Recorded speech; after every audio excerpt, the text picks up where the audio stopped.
And I heard that he kind of wanted to have his hand as the creative, I don't know if director, but he wanted to have his hand in the creative section of DC. But I think him and James Gunn had butt heads and where the direction was going to go. You guys know about that or heard about that? Yeah, I think there was a report that came out actually before James Gunn came on that The Rock went above certain people's heads at the time, like the people who were actually in charge of running the DC side of Warner Brothers. Mm-hmm. So when Discovery brought them out, he went to the head guy of Discovery, David Zagoff, whatever. Like, I'm probably butchering his last name. Jack off. That's how some people feel. Yeah, no, I myself included. So. Oh, yeah. So apparently, The Rock went directly to the CEO, and that's like a big no-no, like in the industry. You know what I mean? You really just don't try to do that unless you're really trying to have your hand into the production side of things. Mm-hmm. So that rubbed a lot of people in the wrong way. And I love The Rock. He's, like I said before last time, he's my favorite wrestler of all time. My favorite wrestler. Yeah, bro. Yep. Know your role, like all that. Shut your damn mouth. That's probably what he did in that office. Like, that's shut your damn mouth. He came with that energy to the DC offices, and like you rock bottom Walter Hamada. Yeah, fuck out of He's here. like, James Gunn? It doesn't matter if you know James Gunn. My man, he just went full Rocky mode, bro. And I'm like, yo, you can't do that in the industry. You can't rock bottom somebody that has the okay to like greenlight your project that you want to do, especially if you want to do something big like a Black Adam versus Superman movie. But nobody's really asking for that. And like nobody really asked for a Black Adam movie, but we got one anyway. Yeah. And look how that turned out. So yeah, The Rock, I don't know, man. I think he played his hand a little too hard on this one, man. I don't know. And I think it's biting him in the ass now. Yeah, because for sure. Now, like, what's gonna happen? At least he came out and was like, "Fuck, it's not gonna happen anymore." You know? Yeah. I was like surprised he tweeted, but I thought he was gonna say something about their candy asses, like how he did Vin Diesel. Yeah. But no, he accepted it gracefully. I was surprised. Yeah. But maybe they had a talk, and James Gunn's like, "No, we got you. Just wait. Let us write it down." So maybe that's why he was cool with it. Yeah, exactly. That's like, it's like, relax, we got something for you. But they had this man was out here with fake financial records, he was doing all this for like no reason. There was like not necessarily like you're The Rock, just do your regular usual thing, but don't go so hard for this movie, Black Adam. Yeah. And I was like, the way it was hyped up, I was expecting more out of the movie. But it was like a movie. It had like that late 90s, early 2000 feel to it. Like you already know what's gonna happen.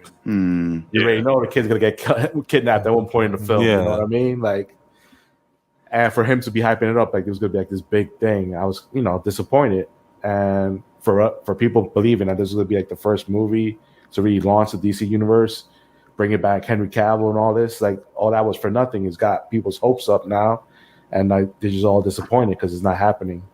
Yeah. I felt like the whole movie was directed by fucking Michael Bay. Just watching the whole movie, I was like, "What the fuck? Everything's exploding."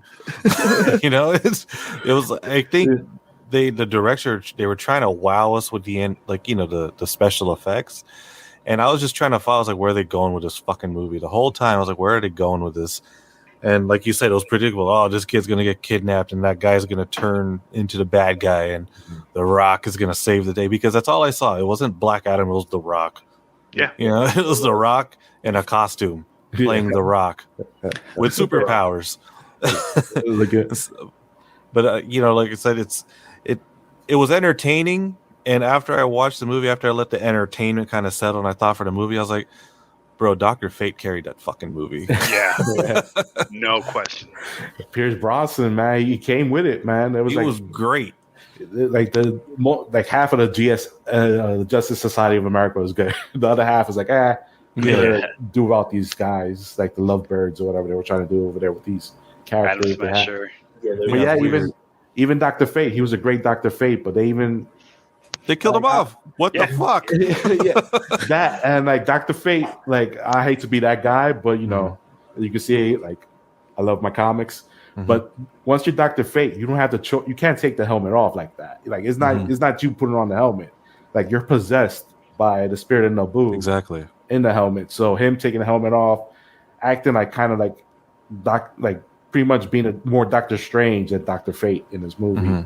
That kind of bugged me because like Naboo had like ties to like Egypt, and like they could show that side of his character also, and like him dealing with Black Adam in the past or something cool like that would have been dope to watch. But like for it all to come full circle, right? Yeah, like that'd be cool to see.